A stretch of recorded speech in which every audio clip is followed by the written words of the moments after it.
And I have one from a friend of my mom's children. It was an empty room of 500. Hello, everyone. Welcome. Thank you all for being here. My name is Bonnie. My pronouns are they, them, and I'm the Poetry Event Coordinator here at Brookline Booksmith. Today, it is my absolute pleasure to host three incredible poets, Miller Oberman, March Penn, and Mila Cuda, for our third Thursday's poetry reading series. Before I do introductions, I have just a few housekeeping notes. Firstly, copies of the poets' lovely books that you can see right here are for sale at the back counter. I encourage you to support their work in whatever way you can, whether that means buying a book, following them online, saying nice things to them tonight. Being here is also a huge way to show support, so thank you for being part of this community. Secondly, please keep your phones off or on silent while our poets are reading, and thank you for being considerate. Also know that the event is being live streamed from this iPad right here. Our audience should not be visible to the live stream audience on YouTube, but if you don't want to be live on YouTube, just don't stand in front of it and you'll be golden. And finally, we will have a Q&A at the end of the event, followed by a book signing, so hold any questions you have to the end, but definitely have them ready to go. This event is part of a monthly series, as I mentioned, called Third Thursday's Poetry here at Brookline Booksmith. It happens on, you guessed it, the third Thursday of every month. Our March lineup is going to be posted to the website probably next week. So keep an eye out for that if you're interested in more poetry. And now for the fun part, introductions. March Penn writes about neurodiversity, gender fluidity, queer relationships, chronic illness, and creative community building. During the pandemic, they started the DIY MFA Self-Educating Poets Network to make literary education free and accessible using online resources. March's first full-length book, Green Antelope Fire, is out now with Game Over Books, which is a local press. Thank you, March, so much for being here. And of course, Mila Cuda is a caffeine-sensitive lesbian from Los Angeles with an unmatched enthusiasm for spiders. The former Youth Poet Laureate of the West Coast, what a title.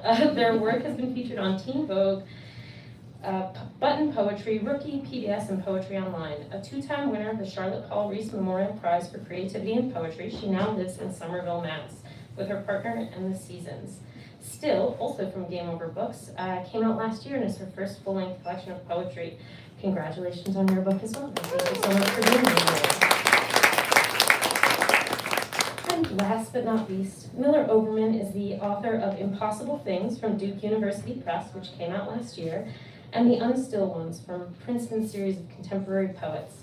His awards include a Ruth Lilly Fellowship and Poetry Magazine's John Frederick Nims Memorial Prize for Translation, among other honors. You can find his poems in places like Boston Review, Poetry, Poem a Day, and elsewhere. He teaches writing at Eugene Lang College at the New School. Miller is a trans-Jewish anti-Zionist who lives with his family in Queens, New York. Thank you, Miller, so much for being here.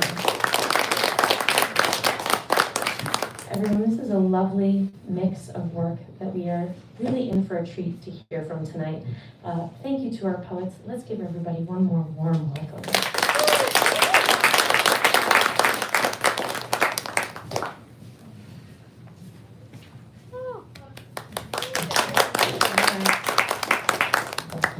Thank you so much, Brookline, for having us. Thank you, Bonnie, for that wonderful introduction. I'm so honored to be reading alongside poets I'm a fan of.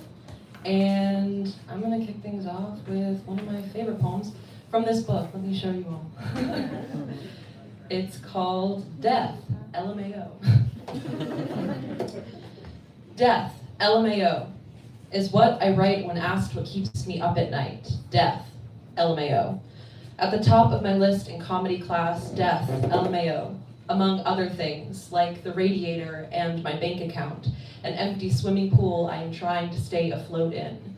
Death, LMAO, is another way of saying my father. My father is not dead, but he's caught somewhere in the almost, and I'm almost always thinking about death, LMAO. I knock on wood whenever it crosses my mind. I have been looking for a pocket-sized plank for some time. Death, LMAO. Knock, knock. like the final hand in 31, which, if you don't know, is a card game I used to play with my grandmother, who is alive, just busy, pouting, and playing tennis.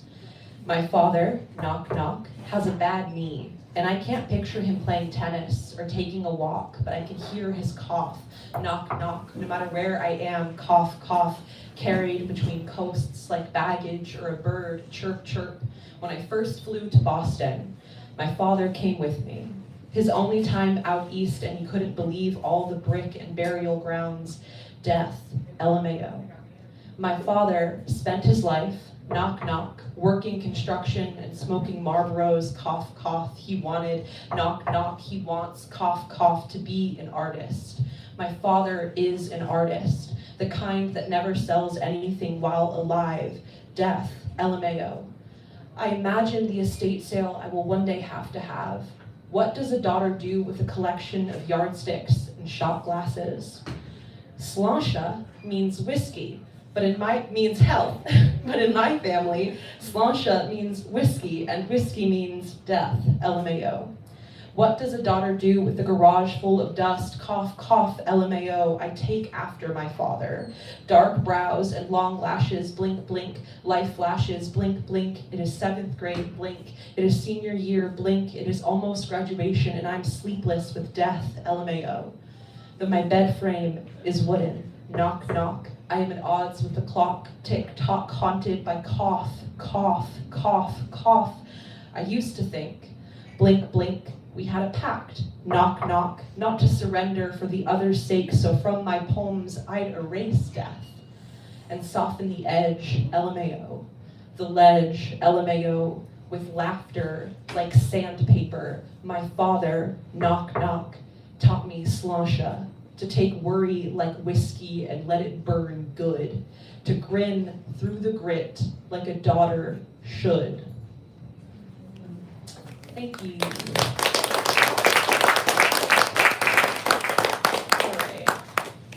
So if you couldn't tell from my outfit, from my book cover, from my all-around vibe, I really love spiders, and that's very apparent in this book.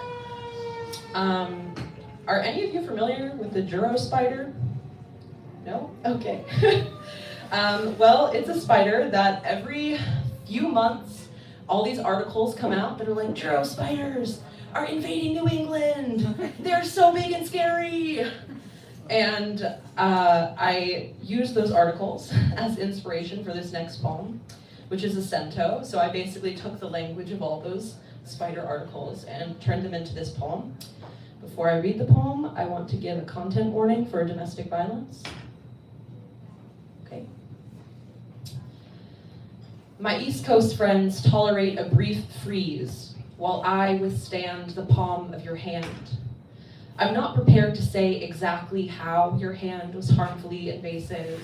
You, with spindly legs, with a weakness for blood, with a spatula or wooden spoon breaking human skin. Me, with bright yellow, blue, and red coloration, actively being constrained. I submit and become itsy bitsy.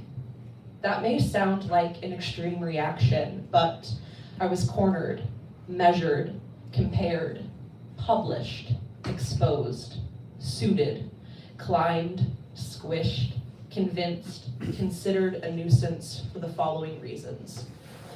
I sleep better at night. I'm lovely and messy and learn how to live, kick and cause significant disruptions. I needed to get out of there so I don't wind up missing reports of someone on the news, woman or spider with golden silk found lying like prey on a riverbank after ambush. Sympathizers are saying we should not draw sweeping conclusions. There were no signs of disturbing behavior. Also, if there were, our friend was not involved. She may frighten people, may even be creepy, violent, or contrary to urban legend, venomous, but not dangerous, not a threat, and there is no data to prove she is guilty. So maybe consider her heart, how the blame might belong to you. Were you even sober when she was crawling on you? Were you already spread and draped? No, you shouldn't worry, you should expect to come into close contact with her whether you want to or not. You should take comfort in all this terrible fear. It was inevitably a mistake, but it sure felt like no accident when she held my pulse like a wing between her pincers, squeamish with slaughter. When she said in an email, "Your body is a basement. Your body is a pest. Your body is a thread. Your body is an invite. Your body is a bitten fruit. Your body is a cigarette. Your body is a cheesecake. Your body is a sewer. Your body is a problem." Her fangs would likely scar me for life. I begin checking my legs at both ends, taking notice of each ballooning lump and throb. My groin and joints and belly turned to spectacle, poison in my head for so long. I said nothing. Let her storm and sting and winter my spring. Survival is a waiting game. The reality of the situation, though, is horrifying. Hunter and household pet, wanton cannibalizing, I was certain. To endure would be to end. So, up the water sprout, I went, wed to web, courageously screaming, "I'm a bride to the wind." Cool.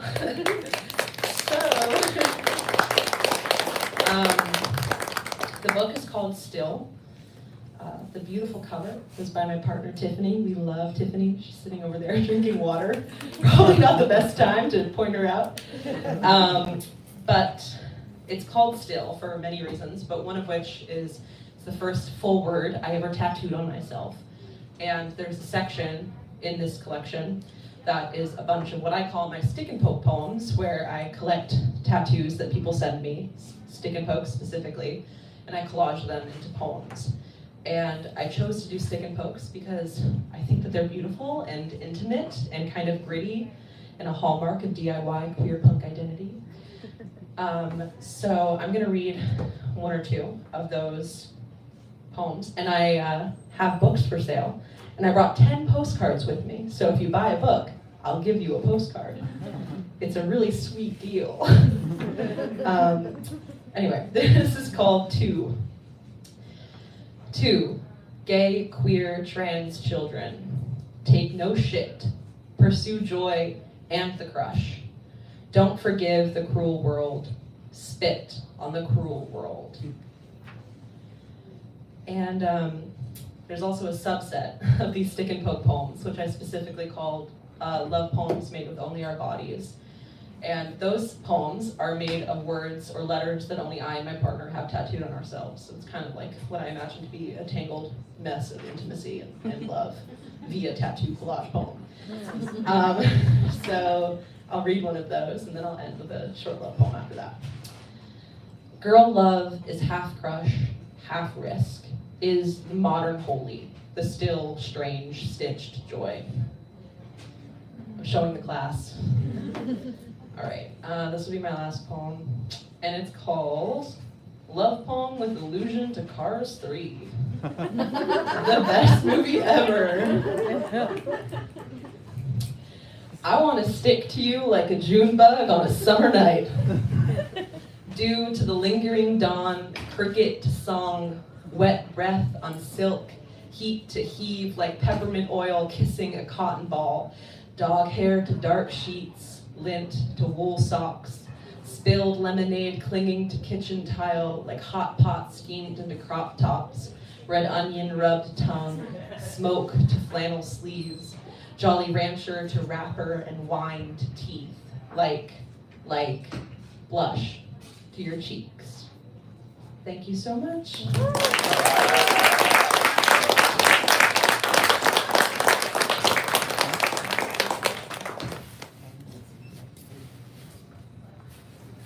That was amazing.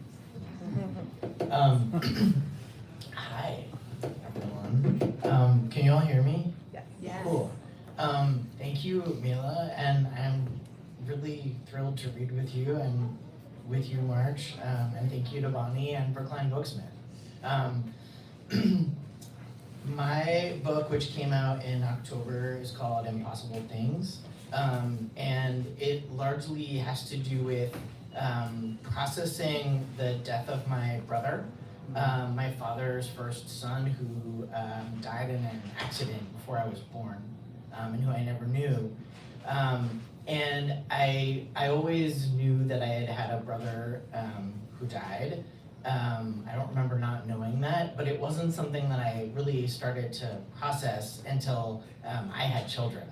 And then I realized when I don't know if any of you have ever had children, but it just brings up everything.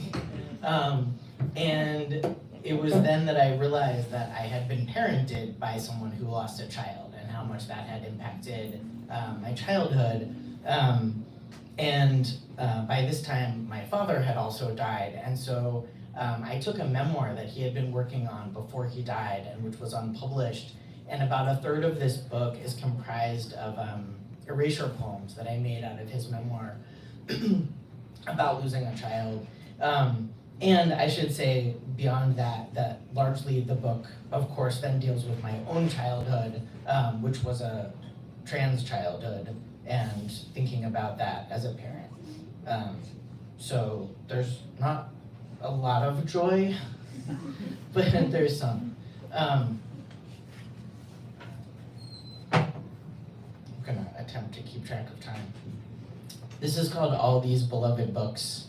And I'll just note that this poem is about reading books and how great that is. And look, you're in a bookstore. So get some if you can. All these beloved books, gently strewn around me, are about death. Paul Celan is writing about death, and Cheryl Boyce Taylor is writing about death.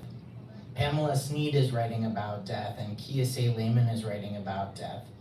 Wendy Xu is writing about death, and I want to read the book that tells me how to wedge a candle in a slot of air, just so, to make a gap for my father to come through tonight, just this once. I have so much to ask you, Papa, so much to tell you. I have cooked you a fat steak, and you don't have to worry, being dead, about your cholesterol. This is a heart-healthy meal, oh decomposed one. You are nothing but chambers of unblocked light. Talk to me. You've got acorns all over you. Virginia creeper grown up through the soil above what was once your hands.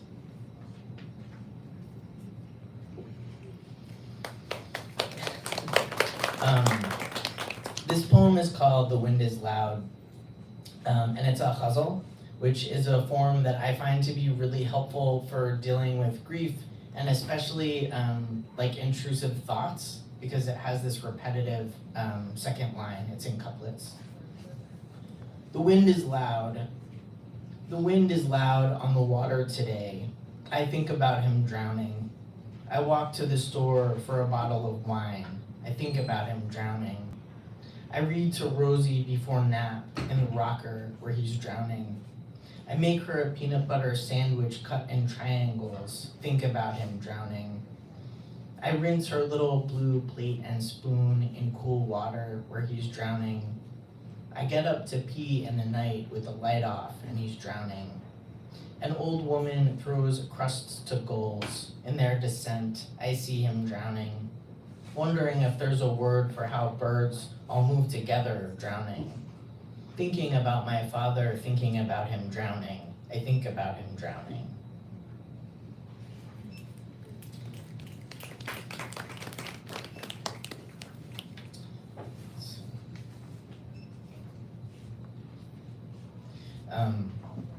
This is called Commas. Came home and I found my typewriter case a little crushed. It's my fault, probably, for leaving it looking like a stepping stone for someone not tall enough to climb onto the toy chest, but who very much likes to clamber up there. My father built the toy chest for me, and now the result is my comic key sticks, won't fly up to make its mark. So no more clauses of that tender kind, or just imagine them there, or figure out how to use a semicolon, or type the word comma when I need one. Lots of things are called commas, not just punctuation. A certain butterfly, a bacillus responsible for cholera.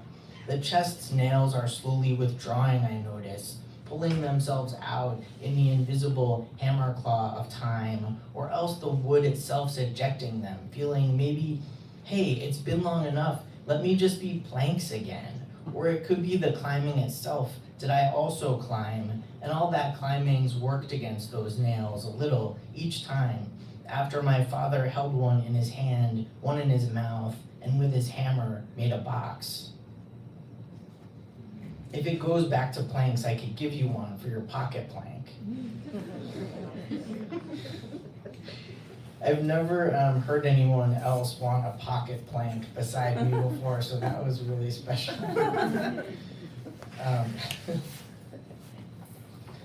This poem is called Theory, and it begins with an epigraph from Judith Butler's book Gender Trouble.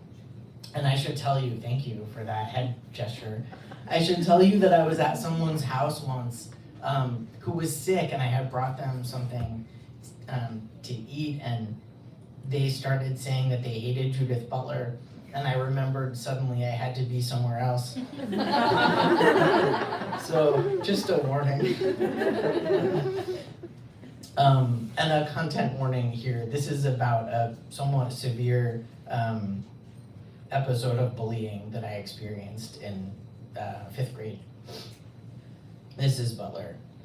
Gender is thus a construction that regularly conceals its genesis, the tacit collective agreement to perform, produce, and sustain discrete and polar genders as cultural fictions is obscured by the credibility of those productions and the punishments that attend not agreeing to believe in them.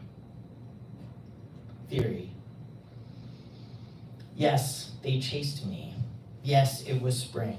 It was spring. It was spring. It was spring all day and night, all the trees leaning into light, their fuzzy buds and calyxes, the grass greener than whatever is greenest, the daffodils yellow and yellow and yellow and cream. This telling will be different, I swear, from when I was 18 and described the perfect springiness of the grass under my high tops. Fuck the lyric mountains and the air. I had just turned 10. We were playing capture the flag when the boys in my class and their older brothers turned. In the mock Olympic Games, I won javelin, shot put, and wrestling.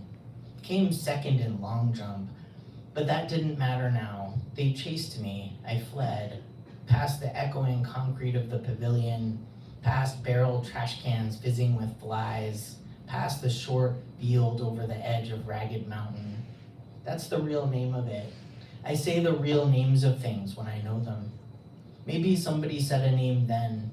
Maybe to Ethan, lithe as a deer. Ethan, my friend, who'd given me a folding knife for my birthday, smiling quietly. Or otherwise their blood moved them like magnets, like swallows or certain bugs that hang together like nets, fly like they're woven together. Maybe somebody said Dyke or Goy, their names for me. A boy who had just started shaving gave a whistle, gestured with his arm.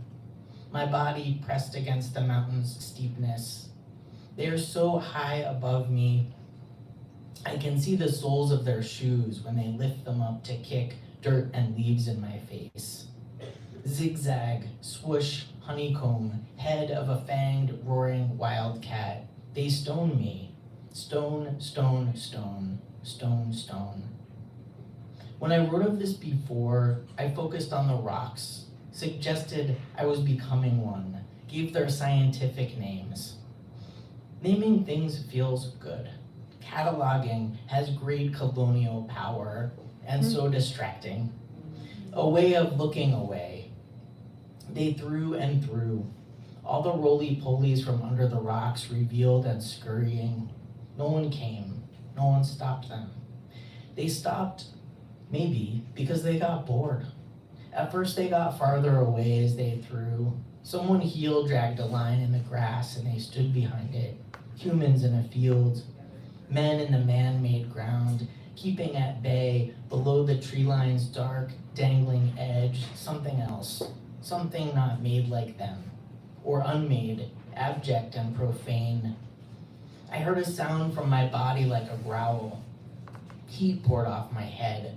I felt my personness evaporating as the boys laughed upright in the mown fields. I bellied up with millipedes, snails, last year's leaves rotting and skeletal. The body lost human speech then, but somewhere, someone was writing. I know that now, at a desk in a cool room, shining-haired. You can't see them now, you in the bloody torn jeans covered with mountain stuff, but you will. They're explaining it. That these boys, Ethan, Noah, Sean, big blonde Jeff who once picked you up and stuffed your whole body in a trash barrel, in a week's worth of discarded lunches, maggots, broken glass, and who claimed to have seen a movie called Carnal Knowledge, but wouldn't describe it. They're explaining it all in a book. They are saying you are a person who came first, not a copy. They are saying these boys are fictions, stoning other fictions. These are the punishments that attend. These are ghosts throwing at nothing.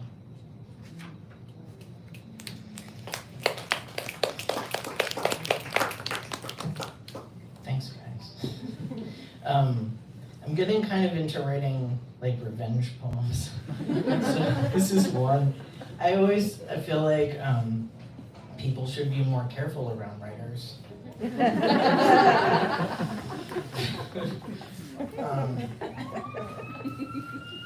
Giant bird. I have a friend who used to say she wished a giant bird would come down, rarely and irregularly, to take someone away.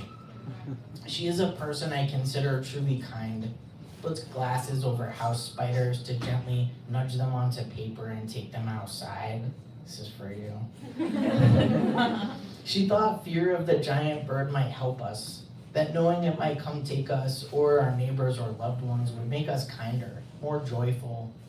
But wouldn't cancer do that, I said, or someone hit by a bus, a brain aneurysm? No, she said, with the bird, it would be different.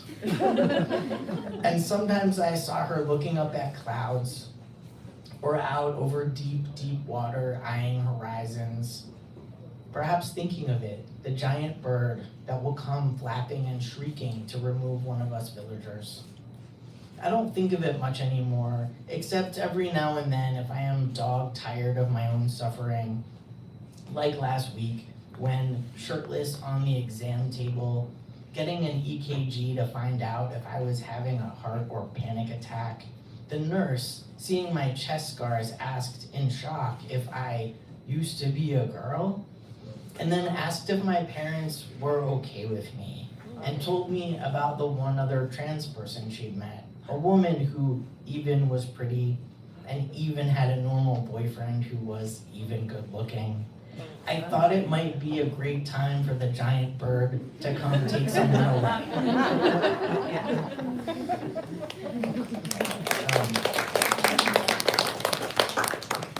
Alright, I'm gonna finish with this poem called The Camels, which is for my oldest child, Rosie, who loves this poem, and if they were here, they would be excited. It turns out children do like when you write poems that they're in. The Camels. I should say there's names in this poem. Rosie is my now 8-year-old, and Luisa is my partner, who's in this poem, and I should say there's some singing in this poem which slightly embarrasses Luisa, who is a quite good singer in a rock band, and she did some singing in this poem. The Camels. Luisa had already run into the ocean. Rosie and I were walking down slower when a woman pulls up in a truck with 2 camels, single-humped, almost too bright to look at, each tuft of fur a magnesium flare that should hurt human eyes, but doesn't. One camel rises on 2 legs, picks Rosie up, and holds her. Rosie and the camel look at each other. He never does this, the woman says, as the camel puts Rosie gently down. Everyone goes for a swim, and later I run down and up the mountain's steep back, hauling wood for our fire.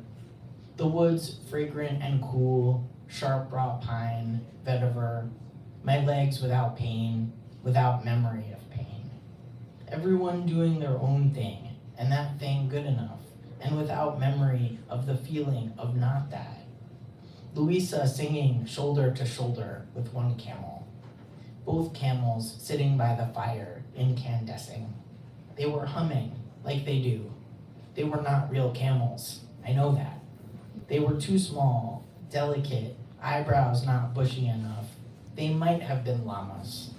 Thank you all so much.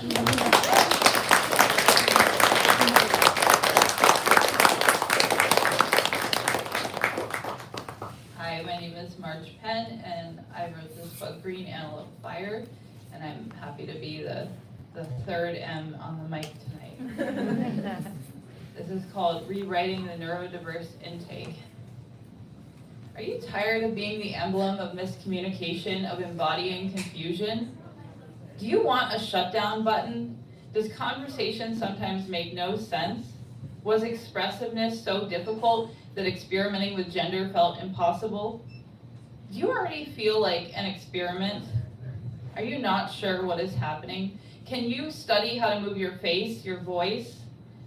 Are you unable to fit slam poetry's expectations because you don't know your story?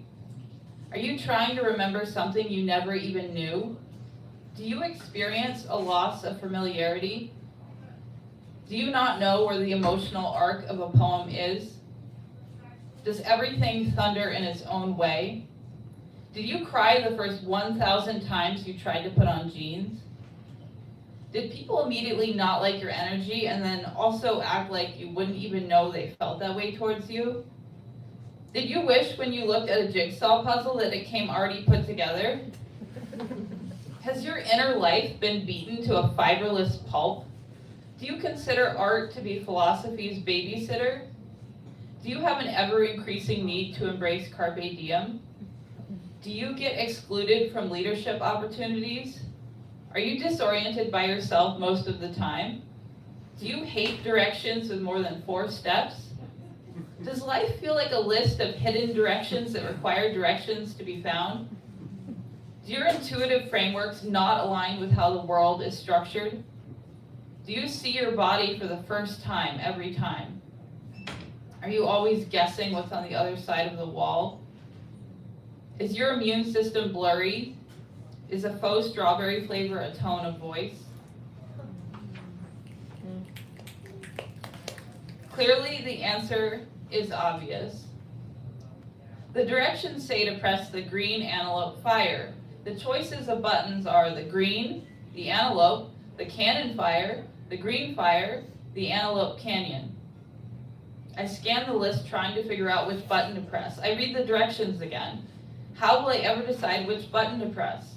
The directions say, if I don't know what to do, email the dragon. Dear dragon, which button do I press to schedule a time for underwater watercolors? Dear person who clearly has no clue, obviously I thought you already knew what to do. In that case, ask someone who has pressed the button before how they press the button. Dear person who has already pressed the button, which button did you press? Dear person who has not already pressed the button, yes, in fact, I have pressed the button before. When I press the button, I press the button. Always press the button related to you by the dragon. If you don't know what to do, ask someone in person or on Zoom. Dear dragon, I know you said to already know the answer, and I know you said that if I don't, I should ask a person who has already pressed the button before. But I did ask a person who has already pressed the button before, and the person said to ask you. So please, if you will, let me know which button to press. Dear person who has not already pressed the button, what are the options again?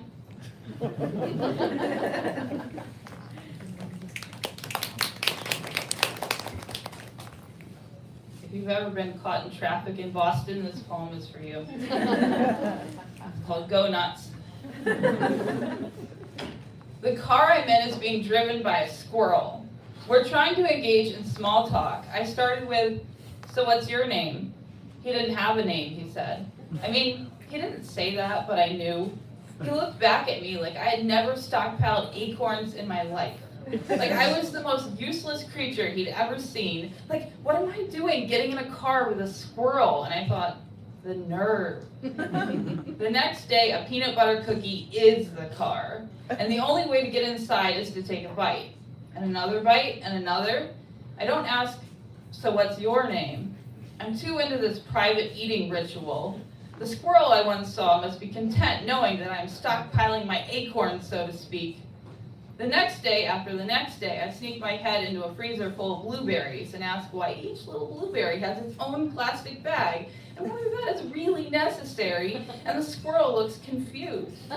Asks me how to organize stuff like humans do, and whether I take the leap between trees or run across the ground. I don't know how to drive, I tell him. He asks if that is the human translation of avoiding his kind of leaping. I say yes. In Boston, the trees are huge and tall and spread apart, so leaping is scary and makes people anxious. That's why they honk their horns a lot. That's why they drink so much coffee. Most of them take the leap before they're even fully awake. And I have one last poem for y'all that is a newer poem. It's not in the book, but kind of my evolution toward other topics. It's called Unmasking the Queer Spirit.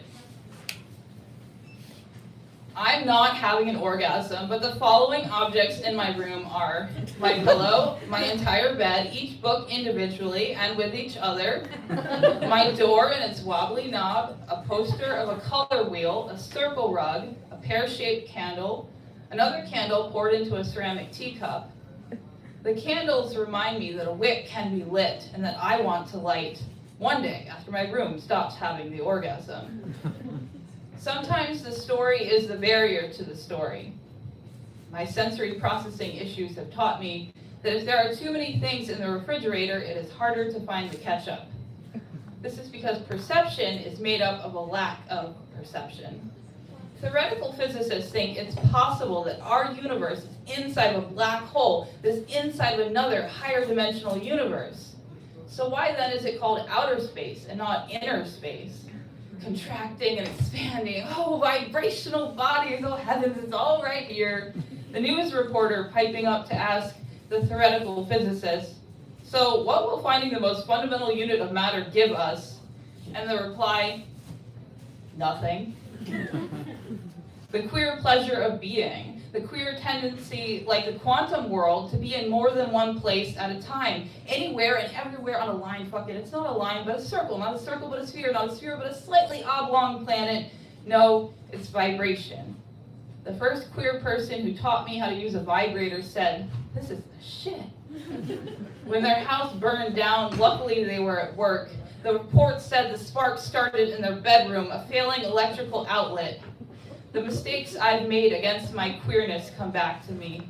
How well I internalized a binary until I broke into dissociative fragments. The queer tendency to use getting a tattoo as a dress rehearsal for making other body changes. Binding, haircutting, microdosing to feel in between. The queer draw to skulls. The attraction to goth as a replacement for flair without the burden of expression. The old cobweb cellar of my heart going down the knotted, loose-toothed stairs to see what fermented gender and fermented sexuality have done all these years since first listing my orientation on MySpace as not sure, since first kissing someone who was questioning, since first giving up on knowing the difference between what is inside or outside of the body.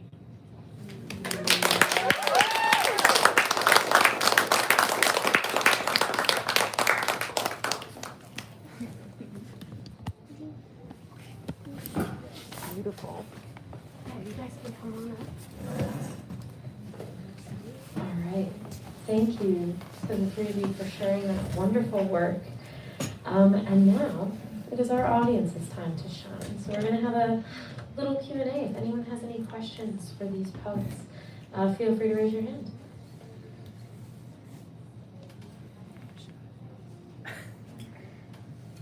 Feeling shy.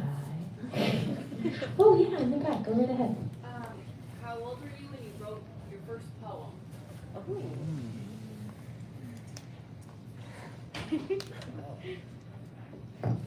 Okay, I think this is on. I was 12 years old, and I had moved to Colorado and I really wanted to get off of a mountain, and so I wrote a poem begging that I would. Did it work? It didn't work. I was stuck up there for a long time.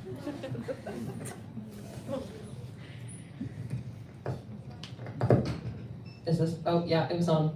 I don't have a memory of this, but I did find a book once under my bed, my own. It was like Mila's poems and it was from kindergarten, so that counts. But my only conscious memory is when I was in 4th grade, I wrote an acrostic poem called Lost. And then I sent it to my teacher, and the next day she was like, "You good?"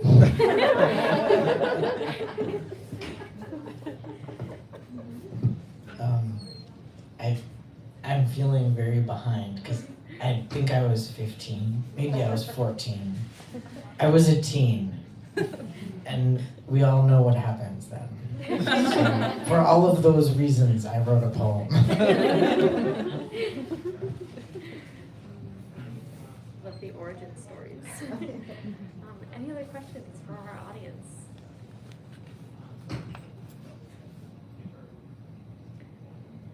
Oh, yeah, come right This ahead. has been so fun, thank you all. How has your work evolved over time and in your experiences with life?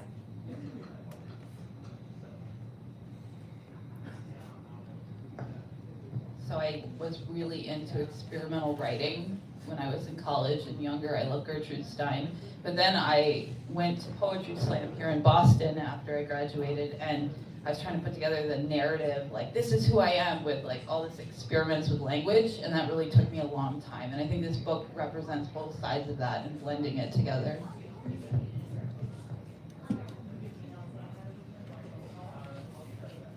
This is the order. Yeah, this is the order. Similar to March, I was really interested and participated in slam for a while and spoken word. In high school, I was really big on slam poetry. And I think that sort of evolved to a greater interest in form, because even if it is like free verse, a lot of slam poetry is like 3 minutes on a timer, where's the volta? Like and I think that evolved to just a general interest in like playing with language. And so a lot of the poems in my book take on different forms, whether that's the collage poem or like my own take on a sonnet. I like having constraints that allow the writing to feel a little more contained. You got it. There's a light that comes on, but then it goes off. I think I'm a little opposite from you guys, but when I went to when I was an undergrad, I studied with poets of the 90s who wrote in the everything looked like a Phil Levine poem, and it went down the page in a line, and I was trained to have stanzas that were left justified and that were with similar length lines, and everything needed to look very neat, and I tried to do that as best as I could, and then gradually I started to experiment more and be really interested in how things looked on the page. And I would say particularly, because this is my second full-length collection, I'll say this is the first book that I wrote where I got very little feedback. And I had a life full of much feedback before that, and I think it helped me to have all of that feedback. I can't say it didn't, but with this book, I think I felt a little more free to be a little bit messy. And that was really I fought back against some sort of overly perfectionistic urges that had been enhanced by my training, and kind of got away from some of that. Yeah, thank you for that. That was a great question, thank you. Do we have any other questions? Yeah, go right ahead. What does your poetry practice look like? Great, thanks for that question. I am a regular participant. I'm a regular participant on an open mic, Cantab Lounge. Boston Poetry Slam has had a huge effect on me, and I also run a literary group called DIY MFA. Follow me on Instagram at Penn March if you want to learn more. There's links from there. I wish I could say I had a practice that was consistent, but I don't. I used to write a lot. I used to write every day, and I think I burnt myself out on that.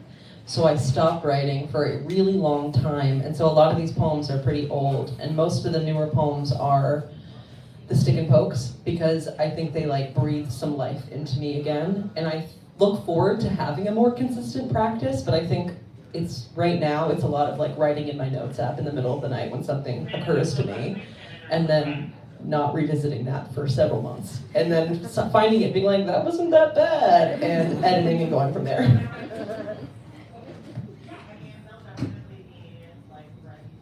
I want to like affirm the not writing every day, which I feel like is some white supremacist bullshit.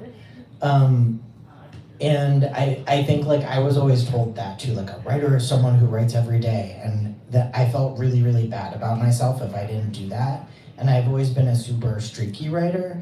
Like I won't write for months, and then I will do nothing but write for 3 or 4 days. And so like weirdly, this book took me like 7 years to write, which is partly because I have 2 small children, but also partly because that's how I work.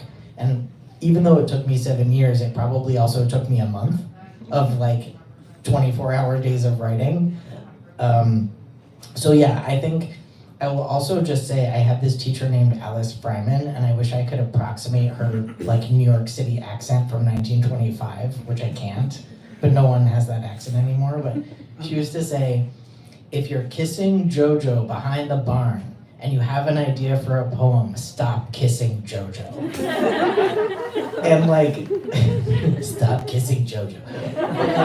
I think that that's really important. When you have an artistic urge, like you follow it no matter what you're doing. You stop what you're doing and you follow that thing. And when you do that, I think you kind of train your body to follow that, and it will tell you. Yeah. We do have time for a few more questions if anyone has them. I guess we've touched on it a little bit in various answers, but how do you always think about like using existing forms or like imposing your own constraints on your writing versus kind of a more like free verse approach? Yes, I do have some contrapuntals in my book. I have experimented with most poetry forms that I've heard of just for fun, but I find that every poem already is in a form that hasn't been created yet, and so I think that you can write what you want to write in any way that you do it. I'm really interested in that question because I wish I had more time to develop my thoughts in a way that were coherent, because I have a lot of thoughts and feelings about form because I love it so much, but I also, I like wrestling with it. I like arguing with it. I think that's part of the fun. But I also want to just say that for myself, a lot of the forms that I indulge in, I also break the rules of. So it's like, it could be argued, are you really interested in form that way, or do you love it as much as you say you do, Mila? I don't know. But what I will say is that I write in a really sonic way. I'm really interested in rhyme in a way I think maybe people think is a little outdated. But I think that even my free verse has this element to it that is interested in music. And I think a lot of what form does also is allow for that music to sound more like a song or fit into a little music box. And so I love it, but I hate it. I hate to love it. You know how it goes. Yeah, I also love this question, and I could talk for several hours, if not weeks, about form, but I'm teaching a trans poetry class right now at the new school, and one of the things that I've noticed teaching this class, where we're also having a lot of guests come in, is that trans people are obsessed with poetic form for, I think, very obvious reasons. And I suspect that a group of people who have learned that their own form that they may have been given is completely not fixed would be really interested in form on the body of a page. But I'll also say I think it's really interesting because when I was in school too, I was very much told that form was a conservative thing to embrace, and I was taught that. And now that has completely switched. And I feel like people are working in amazing forms. So yeah, I'm really interested in form, and I think that there's a lot of different formal poems in my book.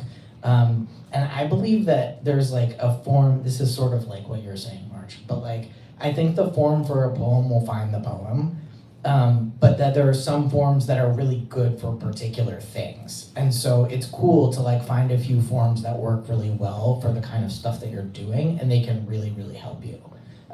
Yeah. So for example, I'll just tell you all, there's this amazing form that I'm obsessed with / addicted to called the Beautiful Outlaw, of which there are a couple. Do you know it? Oh my God, you're nodding like you know it, and I was so excited. It's an Oulipian form. If you don't know what Oulipo is, you can go down a rabbit hole later. It's very fun. But basically, this poem is a sort of fucked up acrostic where you start with a word or phrase, and the poem moves down. You can do this in prose too, by the way, if you don't like writing poems because you're weird. But so you pick a word or a phrase, like let's say book is your phrase. The first stanza of your poem uses every letter of the alphabet except for B. And the second stanza uses every letter except for O. And so therefore you're writing about something that's missing and you can never name the thing. And so it's incredible for writing about loss or grief, or things that are really hard to write about. And it also gets you kind of, as Harriet Mullen wants us to do, sleeping with the dictionary, because you're gonna need to use a bunch of J's and X's and Z's that you wouldn't usually use. And you're gonna come up with phrases, you're gonna wanna say something, but you can't use the word the, right? So it really pushes you, I think, in fun and exciting and tortuous ways. But yeah, I just recommend like finding new forms and like finding the form that each poem wants. We have time for probably one more question if anyone has one. Going once, going twice. All right, beautiful. Well, thank you, Miller, March, and Mila, for this beautiful work. Everyone, let's give them one more round of applause.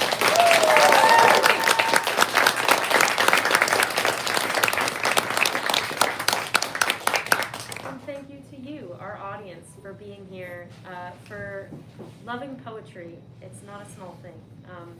So thank you. If you want to buy any of these books, they're available for sale at the back counter over there. Our wonderful authors are going to be just at this table to sign if you'd like to get your book signed. And hopefully we'll see you at the next one. Thanks again.